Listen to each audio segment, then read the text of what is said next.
So, SG, you've constantly been talking about how we should shift from books to virtual devices, especially with the AI revolution. Why is this so? If you can tell me how long it takes to create a new curriculum book, a book which we use to teach in schools and colleges. Let's say it takes about a year for somebody to update a current book and then revise it multiple times and then prepare it and then get it printed.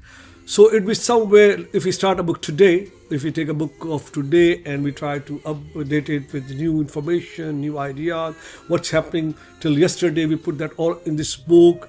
Very nice. The book is up to date today. Then we take it to, for testing, checking, quality, all done. Then it goes for printing and then it is distributed to schools and colleges. So that takes about a year for book to get updated. What does it mean? The book is a year old. The information the book contains is 1 year old. The book, the way we teach the kids with, will be a year old.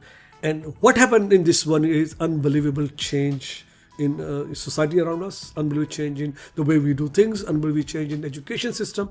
There's so much a change in 1 year, and we are still going to teach our kids a 1 year old material. I'll give you an example.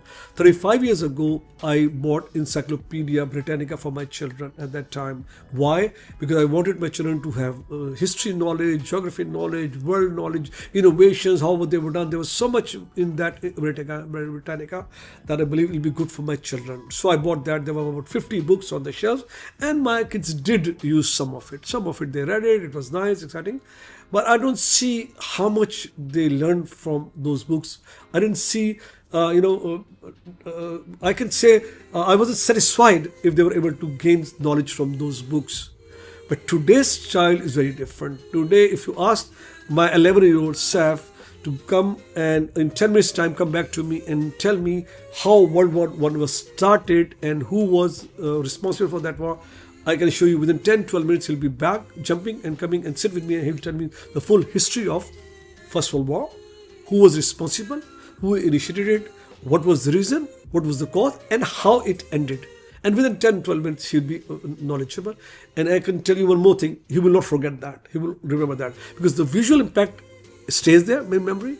Listening impact there, when you listen something, when you see something, you remember. When you read, it doesn't stay with us. We just read it, and when we're reading, sometimes we will lose our focus.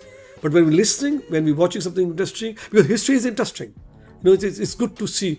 So kids remember that. So what I'm saying is critical now. Very quickly, we should move away from the books. All our schools now should be all digitalized.